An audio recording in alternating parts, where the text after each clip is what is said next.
할렐루야. 예, 오늘도 하나님이 예비하신 은혜가 있는 줄을 믿습니다. 저는 오늘 이 시간 추수감사절을 맞이해서 범사에 감사하라 하는 제목으로 함께 은혜를 나누고자 합니다. 예, 우리 한번 따라합시다. 범사에 감사하라.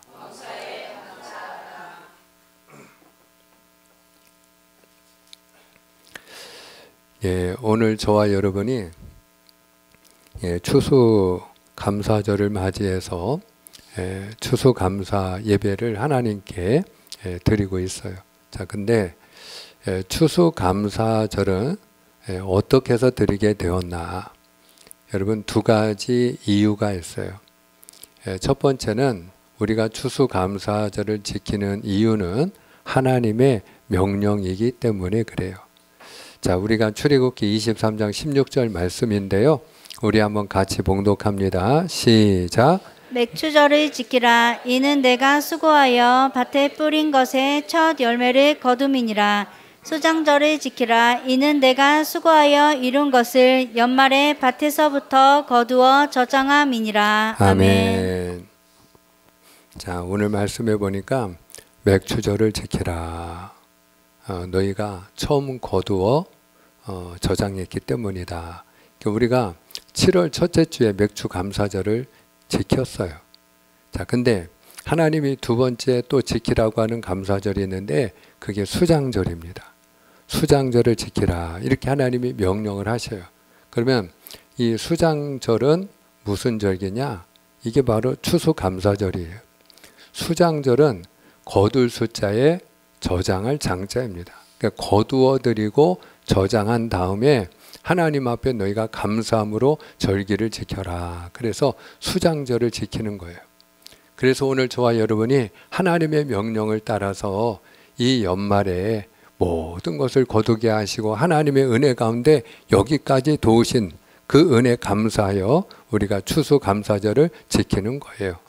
근데 또 다른 이유가 있어요. 또 다른 이유는 뭐냐?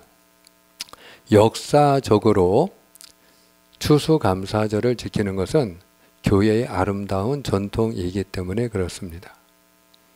여러분, 우리 한국 교회는요, 매년 11월 셋째 주일에 추수감사절을 지켜왔어요.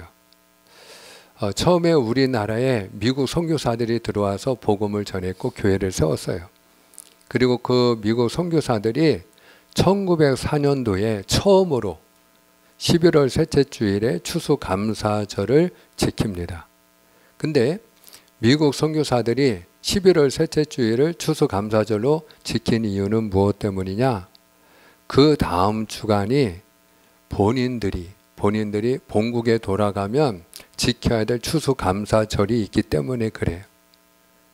그러니까 우리가 이미 알고 있듯이 지금 미국이라는 나라가 1620년 영국에서 청교도들이 신앙의 자유와 또 하나님 앞에 온전한 믿음의 삶을 살기 위해서 그들이 메이플라워호를 타고 미국에 건너오지 않습니까? 그때 건너올 때 102명이 건너와요. 근데 항해하면서 2명이 죽고 어린아이 하나가 태어나요. 그래서 그들이 미국 땅 매사추세츠주 그 플리머스라고 하는 지역에 도착을 할 때는 101명이 그 땅을 밟아요. 그런데 그들이 그 땅에 도착해서 사실은 먹을 것도 없고 아무것도 없이 추운 겨울을 맞이하게 됩니다. 이제 그런 가운데 원주민들이 그들에게 필요한 것들을 공급을 해주고 또 그들이 농사를 지을 수 있는 씨앗도 주고 이렇게 하지요. 자, 근데 그럼에도 불구하고 추운 겨울을 지내면서 거의 절반 가까이가 죽어요. 그래서 그 다음에 봄을 맞이했을 때 살아남은 숫자가 몇 명이냐? 52명입니다. 근데 그 52명이 열심히 농사를 짓고 그리고 거두어 추수를 한 바로 그 해 1621년도 그들이 11월 마지막 주에 하나님 앞에 추수감사 예배를 드려요. 할렐루야. 이것이 역사적인 기원이에요. 그래서 미국은 추수감사절을 언제 지키느냐? 11월 마지막 주 목요일 날 지켜요. 그럼 목요일이면 평일 아니냐? 평일날 어떻게 우리가 추수감사절을 지키느냐? 미국은요, 그날을 국가가 지정한 공휴일로 그렇게 지키고 있어요. 그래서 목요일날 미국은요, 국가 공휴일이기 때문에 모든 국민이 다 그날은 쉬는 날입니다. 그래서 그날부터 목, 금, 토, 일 추수감사절 연휴가 시작되고요.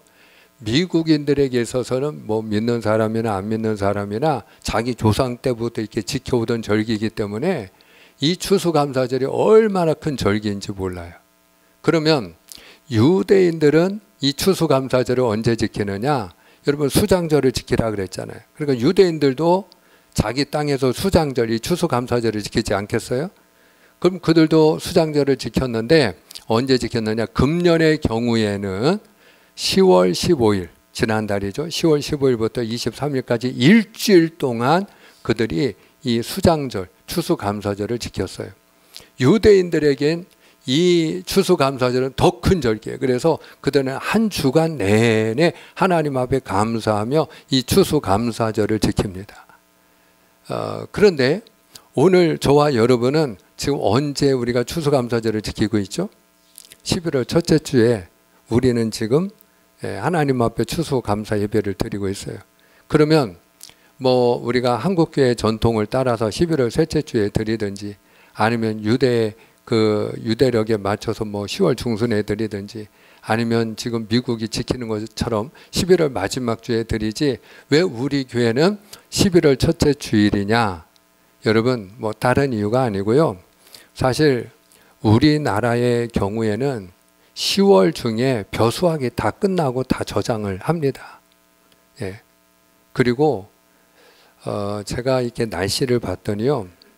이번 주 목요일쯤 되면 한 이틀 지나면 5도 떨어지고 또 이틀 지나면 한 5도 떨어져서요. 목요일쯤 되면 새벽 기온이 0도로 떨어져요. 완전 초겨울 날씨죠. 그냥 겨울 날씨라고 봐야 돼요. 그리고 낮 최고 기온이 10도쯤 올라갑니다.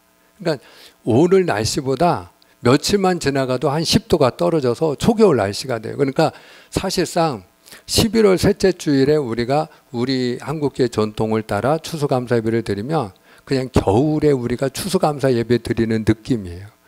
그래서 우리가 오늘 성경에 있는 말씀에 수장절을 지키라 이는 내가 수고하여 이룬 것을 연말에 밭에서부터 거두어 저장함이니라 이렇게 말씀한 것처럼 10월 중에는 좀 빠르면 뭐 초에도 거두고 늦으면 말에도 거두는데 하여튼 10월 중에는 벼수학을 다 마치고 저장이 끝나고 우리가 11월 첫 주가 되면 누구나 다 감사함으로 하나님 앞에 이렇게 너무나도 좋은 그런 기후에서 우리가 감사함으로 지킬 수 있는 절기가 바로 11월 첫째 주이기 때문에 저희 교회는 이미 언제부터 제가 시작했나 기억이 안 날 정도로 오래 전부터 11월 첫째 주일로 저희 교회는 지켜오고 있어요. 근데 여러분 그 청교도들이 처음에 도착한 곳이 매사추세츠주 플리머스라고 했죠. 거기서 처음에 11월 마지막 주에 추수감사절 예배를 드렸는데 11월 마지막 주에 그 플리머스를 기준으로 했을 때 미국이란 땅은 워낙에 크니까요. 주마다 다 지역마다 기후가 다르잖아요. 근데 그 청교도들이 처음에 바로 감사 예배를 드렸던 그때를 기준으로 했을 때에 11월 마지막 주 그 플리머스의 기온이 지금 우리가 느끼는 기온하고 비슷합니다. 그래서 11월 첫째 주에 우리가 추수감사 주일로 지키고 있다. 그리고 한국계 많은 교회들이 지금 이제는 11월 첫째 주에 추수감사절로 지키고 있어요. 그래서 지금 전국적으로 오늘을 추수감사절로 지키는 교회가 매우 많습니다. 앞으로는 더 많아질 거고요. 이제 앞으로는 대부분의 한국교회가 11월 첫째 주에 드리게 되지 않을까 그렇게 저는 생각을 하고 있어요. 중요한 건 뭐냐? 하나님이 우리에게 추수감사절을 지키라 하실 때는 하나님의 분명한 목적과 뜻이 있는 거죠. 그러면 그 하나님의 뜻이 뭐냐? 그건 다름 아니에요. 여러분 따라 하시기 바랍니다. 범사에 감사하라. 할렐루야. 그러므로 우리가 범사에 감사해야 될 중요한 이유가 있는데 그 첫 번째 이유는 뭐냐? 하나님의 뜻이기 때문이에요. 자, 오늘 말씀 우리가 한 번 더 같이 읽기 원합니다. 데살로니가전서 5장 18절 말씀 다 같이 시작. 범사에 감사하라. 이것이 그리스도 예수 안에서 너희를 향하신 하나님의 뜻이니라. 아멘. 분명히 말씀하고 있죠. 범사에 감사하는 것, 이게 너희를 향한 하나님의 뜻이다. 여러분, 이걸 우리가 알아야 돼요. 우리가 원망하고 불평하고 늘 불만에 가득 찬 삶을 살면 하나님이 얼마나 속상해 하시는지 몰라요. 하나님도요, 불쾌하십니다. 그리고 그분도 여러분 인격적인 하나님이시기 때문에 감정이 있으세요. 그래서 하나님도 근심하세요. 우리가 자녀들이 날마다 입만 열면 불평한다, 원망한다, 늘 불만이 가득한 얼굴을 가지고 살아간다. 그러면 여러분, 그 불행한 자녀를 보는 부모의 마음이 여러분 어떻겠어요? 여러분 같으면 어떠세요? 사랑하는 여러분, 우리가 감사하는 것이 하나님의 뜻인 줄로 믿으시를 축복합니다. 그래서 우리가 범사에 감사해야 되는 거예요. 또 두 번째 이유가 있는데, 우리가 범사에 감사할 때 하나님이 영광을 받으셔요. 하나님이 영광을 받으신다. 한번 따라합시다. 하나님이 영광을 받으십니다. 예수님이 사마리아를 지나갈 때 10명의 나병 환자가 다윗의 자손 예수님, 우리를 불쌍히 여겨 주시옵소서, 우리를 고쳐 주시옵소서, 그리고 부르짖죠. 그때 예수님이 그들을 말 그대로 긍휼히 여기셨어요. 그리고 그들에게 주님이 명하시죠. 너희가 가서 제사장에게 너희 몸을 보이라. 그래서 그 말씀을 믿고 이 10명의 나병 환자가 주님이 말씀하셨으니까, 그분은 죽은 자도 살리시는 주님이시니까, 그러니까 주님의 말씀을 믿고 제사장에게, 비록 지금은 자기들의 몸이 여전히 나병 가운데 있지만 걸어가는 거예요. 제사장을 찾아가는 거예요. 근데 찾아가는 중에 10사람이 한 사람도 없이 다 깨끗함을 받았어요. 얼마나 기뻤겠어요. 얼마나 좋았겠어요. 얼마나 감사했겠어요. 그런데 그 가운데 9명은 자기 마누라 찾아가고 부모님 찾아가고 자녀들 찾아가고 형제 찾아갔어요. 근데 유일하게 그 중에 사마리아 사람 한 사람, 이방인이 있었는데, 자기를 고쳐주신 분이 누구예요? 예수님을 기억한 거예요. 예수님을.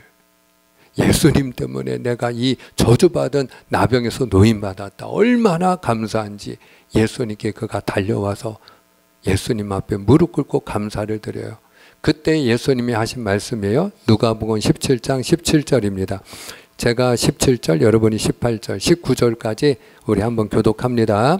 예수께서 대답하여 이르시되 10사람이 다 깨끗함을 받지 아니하였느냐? 그 9은 어디 있느냐?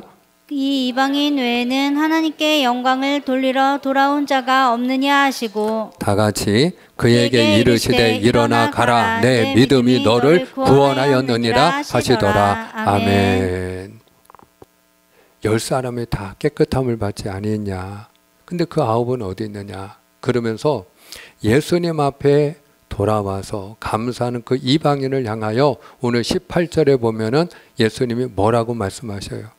여러분, 이 이방인 외에는 하나님께 영광을 돌리러 온 자가 없느냐? 무슨 얘기입니까? 지금 예수님께 감사하는 이 사람만 어떤 일을 하고 있다는 거예요? 하나님께 영광을 돌리고 있다는 거예요. 사랑하는 여러분, 우리가 감사할 때 하나님이 기뻐하세요. 우리가 감사할 때 하나님이 영광을 받으세요. 할렐루야. 그래서 우리가 감사하는 삶을 살아야 된다. 뿐만 아니라 우리가 감사할 때 그때에 하나님이 더 큰 복을 주셔요. 오늘 19절에 보니까 이 감사한 이방인에게 주님이 뭐라고 축복하시죠? 일어나 가라, 내 믿음이 너를 구원하였느니라. 여러분, 그렇죠? 우리가 나병에서 노인받은 거 너무너무나도 복된 일이죠. 이보다 큰 복이 어디 있어요? 근데 이것과 비교할 수 없는 복이 뭐냐? 여러분, 그것은 다름 아니라 하나님이 예비하신 천국에서 영원한 삶을 누리고 영원한 복을 누리고 영원히 하나님과 더불어 즐거워하는 일인 줄 믿으시길 바랍니다. 그걸 우리가 구원이라고 얘기하는 거예요. 오늘 이 이방인이 예수님께 감사했더니 더 큰 복을 받았어요. 실제로 그래요. 우리가 무슨 일을 하든지 감사함으로 일을 하는 자가 되고 감사함으로 살아가는 자가 될 때 더 큰 복이 많은 줄을 믿습니다. 여러분, 감사하는 가정이 되기를 주님의 이름으로 축원합니다. 여러분의 일터에서 감사하며 일을 하고 땀 흘리는 자가 되기를 주님의 이름으로 축복합니다. 예를 들어 사장님이 직원을 고용했을 때 알바생이 됐든 정직원이 됐든 본인이 날마다 뭐가 불만이 많은지 그냥 불평하면서 그러면서 하기 싫은 거 억지로 일을 하는 사람을 볼 때와 늘 그 사장이 야, 너 힘들지 않냐? 좀 쉬어가면서 해라. 일도 적당히 쉬어가면서 할 줄 알아야 돼. 너무 무리하면 힘들어. 그래가지고 오히려 그렇게 격려해 줄 때 아니에요. 할만하다고. 전 재밌어요. 저는 이렇게 사장님 만나서 감사하고 이렇게 일을 할 수 있다는 게 너무 감사해요. 그리고 만약에 감사하는 마음으로 일을 한다면 여러분 그 사장이 그 직원에게 하나라도 더 주고 싶지 않겠어요? 여러분 어떻게 하겠어요? 여러분 오늘 하나님이 우리를 보실 때 우리의 삶의 주인이 하나님이신데 주인 되신 하나님 앞에 우리가 어떤 삶을 살 때 하나님이 더 큰 복을 주시겠느냐고요. 오늘 저와 여러분이 날마다 입만 열면 불평하는 그런 인생이 아니라 우리가 하나님을 감사하고 우리가 찬송하는 삶을 살아갈 때 하나님이 더 큰 복을 주시는 줄로 믿습니다. 그러면 우리가 범사에 감사해야 되는 건 알겠는데 언제 어떻게 해야 우리가 범사에 감사할 수 있겠는가? 두 가지만 말씀드릴게요. 첫 번째로 우리가 범사에 감사하려면 자족하기를 배워야 됩니다. 자, 중요합니다. 따라하시기 바랍니다. 자족하기를 배워야 됩니다. 자, 빌립보서 4장 11절로 13절 말씀이에요. 교독하겠습니다. 내가 궁핍함으로 말하는 것이 아니니라 어떠한 형편이든지 나는 자족하기를 배웠노니 나는 비천에 처할 줄도 알고 풍부에 처할 줄도 알아야 모든 일 곧 배부름과 배고픔과 풍부와 궁핍에도 처할 줄 아는 일체의 비결을 배웠노라. 다 같이 내게 능력 주시는 자 안에서 내가 모든 것을 할 수 있느니라. 아멘. 자, 11절을 보세요. 사도 바울의 고백이에요. 내가 궁핍함으로 말하는 것이 아닙니다. 어떤 형편에 있든지 내가 자족하기를 배웠습니다. 여러분, 여기서 중요한 단어가 뭐냐면은 배웠다라고 하는 단어예요. 배웠다. 예, 배웠다. 저는 여기서 자족이라는 말보다 어떤 형편이든지라는 말보다 제가 강조해서 여러분들에게 말씀드리고 싶은 건 배웠다라는 말이에요. 배웠다. 자족하기를 어떻게 해야 된다고요? 배워야 된다 이 말이에요. 여러분 배우려면 노력해야죠. 배우려면 힘써야겠죠. 우리가 기술을 배우려고 해도 힘써야 되잖아요. 힘써야. 뭔가 내가 공부를 하고 지식을 얻으려고 해도 힘써야 되잖아요. 힘쓰지 않으면 우리가 얻을 수 없잖아요. 배울 수 없잖아요. 뭐든지 힘써야 배우는 거잖아요. 근데 우리가 자족하는 사람이 되어야 범사에 항상 모든 일에 언제든지 감사할 수 있는데 그렇게 우리가 자족하는 사람이 되려면 어떻게 해야 된다? 자족하기를 힘써야 된다 이 말이에요. 네? 자족하기 위하여 힘써야 된다. 그러면 여러분 우리가 힘써야 될 게 뭐냐? 첫 번째로 비교하지 않기 위하여 힘쓰셔야 돼요. 비교하지 말아야 된다. 따라합니다. 비교하지 않아야 됩니다. 아멘입니까? 비교하지 말아야 됩니다. 사랑하는 여러분, 우리도 모르게 다른 사람하고 우리가 비교를 하나요, 안 하나요? 비교를 합니다. 그래서 불행해지는 거예요. 그래서 마음의 감사를 잃어버리는 거예요. 비교하기 때문에 내 마음의 불만이 자꾸 날마다 내가 모으고 싶은 건 안 모아지고 내 마음의 불만만 축적이 되는 거예요. 비교하기 때문에 원망이 쌓이는 거예요. 가난한 사람이 다른 사람하고 비교할 때 여러분 자기 건강을 비교하겠어요? 아니에요. 그 사람이 가진 재산 보면서 그러면서 부러워하는 거예요. 그리고 나는 왜 저 사람처럼 가진 게 없을까? 왜 나는 이렇게 가난할까? 응? 그래서 방 2칸에서 사는 사람은 방 3칸에서 사는 사람을 보면 늘 그게 부러우면서도 나는 왜 이렇게 좁은 집에서 살아야 되나? 불만인 거예요. 화장실 하나 있는 집이 불만인 거예요. 왜? 화장실 2개 있는 집도 있으니까. 그 집하고 비교하는 거야. 그 사람보다 내가 건강한 걸 감사하지 않아요. 응? 항상 우리가 누군가하고 비교를 할 때는 나에게 없는 걸 가지고 비교한단 말이에요. 그래서 내가 좀 그래도 형편이 괜찮다. 그러면 뭔가 본인이 좀 외모나 인물이 딸리는 것 같으면 키라든지 몸무게라든지 뭐 생김새 가지고 다른 사람하고 비교하는 거예요. 왜 나는 저 사람처럼, 저 사람은 인물도 좋고, 키도 크고, 딱 봐도 누가 봐도 모양새가 예쁘고 멋있고 뭐 그런데 나는 왜 이렇게 생겼을까? 거울 보면서 여러분 그거 보면서 자기한테 그 부족한 것 때문에 마음의 불만을 품는 거예요. 다른 거 아니에요. 아픈 사람은 건강 가지고 비교하는 건강 가지고 다른 거 뭐 나한테 다 있어도 자녀들이 다 아무리 효도하고 잘해도 소용없어. 그 사람의 자식이 아무리 망나니 짓을 해도 그건 안 보입니다. 저 사람은 건강한데 나는 왜 이렇게 아플까 이러지. 그러니까 비교하면요 무조건 불행해집니다. 예, 비교하면 불행해진다. 이건 따라하세요. 비교하면 불행해진다. 그래서 마귀가 여러분 우리를 불행하게 만드는 게 마귀의 목표이잖아요. 그러니까 우리 안에 있는 감사를 빼앗고 우리 마음의 불만을 날마다 여러분 채우기 위해서 마귀가 하는 게 뭐냐? 자꾸 비교하게 하는 거예요. 다른 사람 보면서 비교하게 만드는 거예요. 그러니까 우리가 무엇을 힘써야 범사에 감사할 수 있다고요? 비교하지 않기를 힘써야 된다 이 말이에요. 나도 모르게 비교하고 있을 때 아이고 내가 왜 비교하지? 아이고 내가 왜 비교하지? 비교하지 않아야 된다 이 말. 비교하지 않으려고 힘써야 된다 이 말이에요. 할렐루야. 의지를 가지고 노력하셔야 된다 이 말이에요.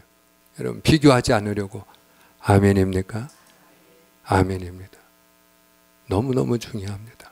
저도 마찬가지고 여러분도 마찬가지고 비교하는 순간 불행해진다. 예. 비교하면 감사를 잃어버린다. 예.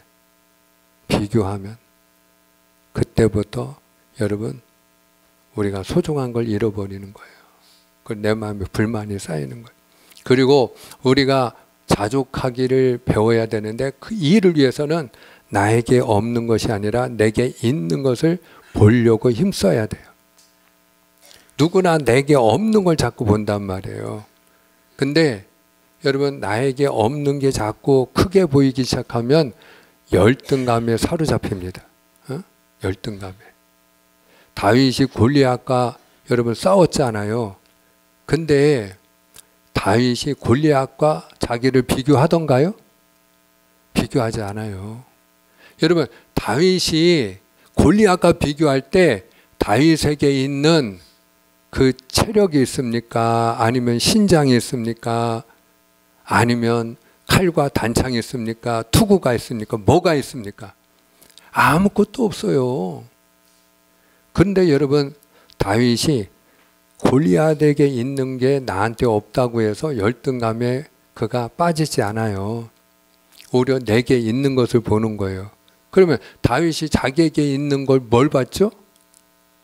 너는 칼과 단창으로 내게 나아오거니와 나는 만군의 주 여호와 하나님의 이름으로 내게 나아가노라. 나와 함께 하시는 만군의 주 여호와 하나님. 누가 나와 함께 계신다? 하나님이 나와 함께 하신다. 나와 함께 하시는 하나님을 보는 거예요. 여러분. 그러니까 여러분 다윗이 믿음으로 이기지 않아요? 뿐만 아니라 다윗은요 자기에게 있는 물맷돌을 봤어요. 물맷돌. 적어도 다윗은 물맷돌은 잘 던지거든. 그러니까 하나님이 나와 함께 하심을 보고 그리고 내가 평소에 잘 사용하는 물맷돌이 내게 있으니까 자신감을 가지고 골리앗에게 나가는 거예요. 골리앗은 내게 없는 게 그에게도 있지. 육척 장수니까 힘이 대단하고 한번 그냥 잡히면 그냥 말 그대로 뼈도 못 추리는 거죠. 그가 던지는 단창 거기 한번 스치기라도 하면 그냥 끝나는 거죠. 뼈가 됐든 뭐가 됐든 다 잘려나가지 않겠어요. 칼은 말로 다 할 거 없고 칼 끝에만 닿아도 그냥 죽는 거죠. 근데 중요한 거 내게 있는 것을 보고 다윗이 나갔을 때 여러분 승리했어요. 할렐루야. 예, 내게 있는 것을 보자. 자, 따라합시다. 내게 있는 것을 보자. 무엇보다도 여러분 오늘 바울이 내가 자족하기를 배웠다라고 말하는 중요한 비결이 있는데 그 비결이 13절에 나와 있어요. 내게 능력 주시는 자 안에서 내가 모든 것을 할 수 있느니라. 내게 능력 주시는 주님 안에 거하는 거예요. 할렐루야. 네? 우리가 예수님 안에서 주님이 주시는 능력과 힘을 공급받을 때 자족하는 삶을 살 수 있는 줄로 믿으시길 바랍니다. 어떤 형편에 놓이든지 간에 우리가 예수님 안에서 주님이 주시는 힘과 능력과 지혜를 공급받을 때 우리가 스스로 만족하는 삶을 살아갈 수 있어요. 두 번째로 우리가 범사에 감사하려면 하나님으로 말미암아 감사해야 돼요. 자, 하박국 3장 17절 18절 교독합니다. 비록 무화과 나무가 무성하지 못하며 포도나무에 열매가 없으며 감람나무에 소출이 없으며 밭에 먹을 것이 없으며 우리의 양이 없으며 외양간에 소가 없을지라도 나는 여호와로 말미암아 즐거워하며 나의 구원의 하나님으로 말미암아 기뻐하리로다. 아멘. 아멘. 다시 읽겠습니다. 다시 읽겠습니다. 여러분 18절만 보여주세요. 너무너무 중요합니다. 18절 하나님의 말씀이에요. 우리 함께 믿음으로 시작. 나는 여호와로 말미암아 즐거워하며 나의 구원의 하나님으로 말미암아 기뻐하리로다. 아멘. 누구로 말미암아 즐거워하고 기뻐하리라? 여호와로 말미암아 나의 구원의 하나님으로 말미암아 하나님으로 말미암아. 여러분 지금 하박국 선지자가 마땅히 있어야 될 게 없다 할지라도 이 말이에요. 당연히 무화과 나무에 포도나무에 감람나무에 열매가 있어야죠. 과실나무에 과실나무에 과일이 열매가 있어야죠. 밭에 먹을 게 있어야죠. 우리의 양이 있어야 되고 외양간에 소가 있는 건 당연한 거죠. 아이 소가 없는데 외양간이 뭐가 필요해요? 외양간을 만들어놨을 땐 소가 있으니까 외양간을 만들어 놓은 거죠. 그런데도 마땅히 있어야 될 것이 그곳에 없다 할지라도 내가 바라는 대로 일이 풀리지 않아도 내가 원하는 대로 안 된다 할지라도 하나님으로 말미암아 기뻐하리로다. 사실 여러분 이게 쉬운 건 아니에요. 예, 저도 마찬가지예요. 쉽지 않아요. 뭐든지 우리가 내가 원하는 대로 일이 풀리고 바라는 대로 이루어져야 마음이 즐겁고 기쁘고 감사하고 막 이런 거지. 내가 원하는 게 있고 바라는 게 있는데 내가 원하는 대로 이렇게 흘러가지 않고 일이 추진이 안 되고 어그러지고 자꾸 실타래처럼 얽히고 되는 게 없다. 속상하죠. 당연하죠. 속상하죠. 힘들죠. 괴롭죠. 근데 그럴 때에도 우리가 감사할 수 있어요. 언제? 하나님을 기억할 때. 할렐루야. 하나님을 바라볼 때. 할렐루야. 그 하나님이 어떤 하나님이시기 때문에 좋으신 하나님. 따라합니다. 좋으신 하나님. 또 따라하세요. 합력하여 선을 이루시는 하나님. 계속 따라합니다. 구원의 하나님. 아멘입니까? 그 하나님은 좋으신 하나님이고 합력해 선을 이루시는 하나님이고 나를 건져주시고 도우시고 구원하여 주시는 하나님이시기 때문에 하나님을 믿으면 그래도 내가 원하는 대로 바라는 대로 내 생각대로 안 돼도 주님을 믿고 주님 감사합니다. 주님이 하실 줄 믿습니다. 그리고 하나님을 인하여 감사할 수 있어요. 제가 말씀드렸잖아요. 우리가 이렇게 새성전에서 하나님의 은혜 가운데 추수감사절 예배를 드리고 있는데 근데 제 뜻대로 됐으면 이 새성전을 얻지 못했다니까요. 저는 임대 건물 알아보고 있었다니까요. 근데 제가 알아보는 거 누가 미리 바로 전에 다 계약해버리고 갈 수가 없는 거예요. 여러분, 그때 하나님이 우리 교회 형편에 딱 맞게, 우리 교회가 전혀 무리하지 않고 빚 한 푼도 우리가 지지 않고 다 우리가 사용할 수 있는 이 좋은 새 건물을 주신 거예요. 할렐루야. 예? 저는 그냥 정말 그냥 내 뜻대로 안 된 게 하나님의 은혜고 내 뜻대로 안 된 게 하나님의 축복이다. 내 뜻대로 됐으면 어쩔 뻔했냐, 그런 생각을 저는 지금도 한다니까요. 우리가 당시에는 내 뜻대로 안 되면 막 이렇게 앞이 안 보이고 깜깜하고 힘들고 마음이 속상하고 괴롭고 그러지요. 근데 조금만 시간이 지나가면 내 뜻대로 안 된 게 하나님의 은혜이구나, 하나님의 더 좋은 계획이 있었구나, 이걸 깨닫게 되는 줄을 믿습니다. 오늘 저와 여러분이 범사에 감사하는 자가 되기를 주님의 이름으로 축복합니다. 그리하여 하나님의 뜻대로 살고 하나님의 기쁨, 하나님의 영광이 되고, 그리하여 여러분의 삶이, 우리의 삶이 더 큰 복을 누리는 삶이 되기를 주님의 이름으로 축복합니다. 기도하겠습니다.